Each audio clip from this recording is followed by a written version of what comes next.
예제 교우 여러분 반갑습니다. 설을 맞이하여서 또 함께하는 또 혹은 홀로 계신 분 모두 합하여서 주님의 은혜와 사랑을 충만히 누리는 설이 되기를 간절히 바랍니다. 자, 명절을 맞았지만 코로나로 인해서 함께 모이지 못하는 경우가 꽤 많을 것 같습니다.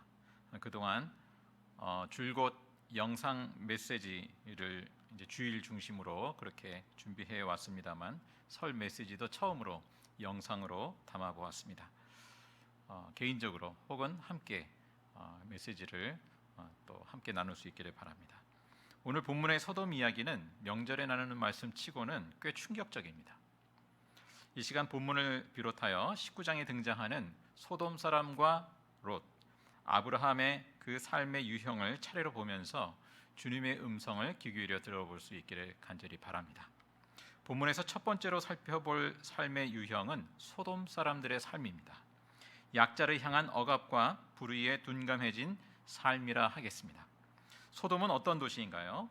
18장에 아브라함이 소돔을 위해 간구하는 내용에서 확인되듯이 소돔은 하나님 보시기에 의인을 찾아볼 수 없는 곳, 불의와 억압으로 인한 약자의 울부짖음에 무감각한 도시입니다. 18장과 19장은 바로 이 아브라함과 롯과 소돔 사람들이 나그네를 대하는 태도를 대조적으로 보여주면서 이 소돔의 불의함을 단적으로 드러내 보여주고 있습니다. 아브라함과 롯은 나그네를 정성껏 대접하는 반면에 이 소돔 사람들은 어떤가요? 집단적인 성폭행으로 이 나그네의 길을 죽이려고 하죠. 성경에서 하나님은 약한 자의 하나님입니다.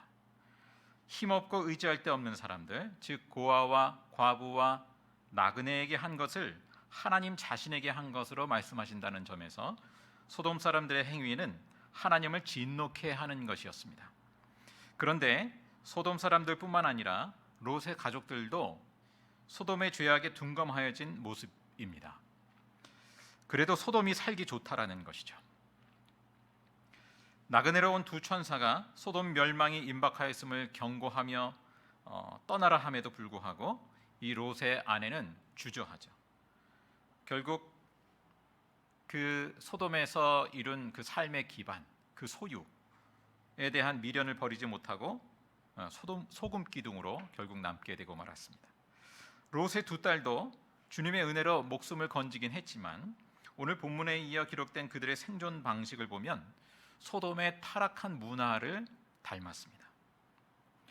베드로후서 2장 6절의 말씀은 소돔에 대하여서 전하기를 이렇게 말씀합니다. 하나님께서 소돔과 고모라 두 성을 잿더미로 만들어 멸망시키셔서 후세에 경건하지 않은 자들에게 본보기로 삼으셨다고 하고 있습니다.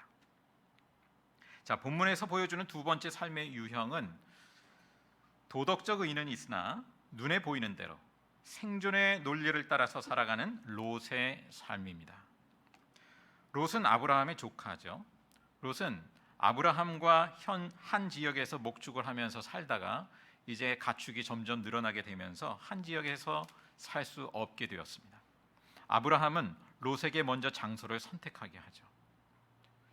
롯은 그 선택권을 이용해서 자기 눈에 보기에 좋아 보이는 그러한 지역을 선택했습니다. 그곳은 물과 또 풀이 많이 있는 목축하기 좋은 그런 지역이었죠. 결국 소돔 근처로 오게 됩니다. 자, 살기 좋은 곳을 선택하는 것은 세상살이에서 당연한 이치로 보입니다. 롯은 그곳에서 경제적인 삶의 기반을 잡게 되죠. 롯은 또 도덕적인 차원에서도 그래도 의로운 사람으로 인정되기도 합니다. 베드로후서 2장 7절에 보면 이런 말씀이 있어요. 소돔의 무법한 자들의 방탕한 행동 때문에 괴로움을 겪던 의로운 사람 롯을 하나님께서 구하여 내셨다고 전하고 있습니다. 롯이 자기 집에 영접한 나그네를 그 성폭행하려던 사람들로 하여금 괴로움을 겪었다라는 점에서 이 소돔 사람들에 비하면 도덕적인 면에서 월등하게 의인이라 할 수도 있겠지요. 그러나 이 소돔이 멸망하기 전에 떠나라는 그 말씀 앞에 주저합니다. 안전을 약속받았음에도 불구하고 두려움을 이기지는 못하는 그 모습은 하나님을 신뢰하는 믿음의 부재를 보여주고 있는 것이죠. 그나마 롯이 재앙을 면한 것은 오늘 본문 29절에 의하면 하나님이 아브라함을 기억하셨기 때문이라고 말씀하고 있습니다. 롯이 건진받은 이유는 하나님의 은혜요, 그 다음에는 아브라함의 기도 때문이라 할 수 있겠습니다. 자, 본문에서 보여주는 세 번째 삶의 유형을 보겠습니다. 신실하신 하나님을 믿음으로 살아가는 아브라함의 삶입니다. 물론 아브라함도 불완전한 인간에게는 마찬가지입니다. 때로 두려움과 불신 가운데 부적절한 처신을 하기도 하였습니다. 나그네 살이의 두려움 때문에 사람들에게 아내를 누이라고 속이기도 하죠. 하나님의 약속을 기다리지 못해서 사라의 여종 하갈에게서 이스마엘을 낳았습니다. 그러나 아브라함은 갈 바를 알지 못하는 중에도 하나님의 말씀을 따라서 길을 떠나는 순종을 감행하였습니다. 신실하신 하나님을 믿었고 하나님은 그의 믿음을 의롭다고 여기셨습니다. 아브라함은 조카 롯에게 좋은 땅을 먼저 취하도록 선택권을 주고 대신 하나님이 주시는 복을 의지하며 살아갑니다. 자, 그리고 하나님의 말씀대로 주변 족속들에게 그 복의 통로로 살아가게 되죠. 우선 조카 롯에게도 아주 복의 통로 역할을 톡톡히 감당하게 됩니다. 하나님은 아브라함에게 약속하신 대로 그의 후손이 하늘의 별처럼 바다의 모래처럼 많아지게 하셨습니다. 하나님은 이삭을 통한 믿음의 자손 이스라엘 백성을 통해서 구원의 섭리를 나타내 주셨고, 그리고 궁극적으로 아브라함의 자손으로 오신 예수 그리스도를 통해서 믿음의 자손이 무수히 많아지게 하신 것입니다. 자, 이처럼 본문을 통하여 세 유형의 삶을 간략히 살펴보았습니다. 우리는 지금 어떤 삶의 유형에 가깝게 살아가고 있습니까? 우리는 사실 이 세 유형을 모두 지닌 존재라고도 할 수 있을 것입니다. 때로는 믿음으로 살려다가 눈에 보이는 현실에 매여서 믿음은 온데간데 사라지기도 하고, 또 내 곁에서 벌어지는 불의에 무감각한 채 편안한 삶에 안주하기도 합니다. 그런 면에서 특히 롯의 모습을 다시 생각해 보게 됩니다. 아브라함 곁에 있었을 때는 덩달아 믿음의 길을 가는 듯 보였지만 아직 하나님을 경외하는 믿음이 자리 잡지 못하였기에 눈에 보기에 좋아 보이는 것을 쫓아서 살게 되고, 소돔 곁에 살면서 점점 죄악에 대하여서 무감각해져 가기 시작했습니다. 롯의 아내와 자녀들은 더더욱 그렇습니다. 소돔의 멸망 가운데 롯과 두 딸이 건진받은 것은 당연한 게 아니었습니다. 하나님의 은혜였고 아브라함의 기도가 있었던 것입니다. 사실 우리도 그렇지 않은가?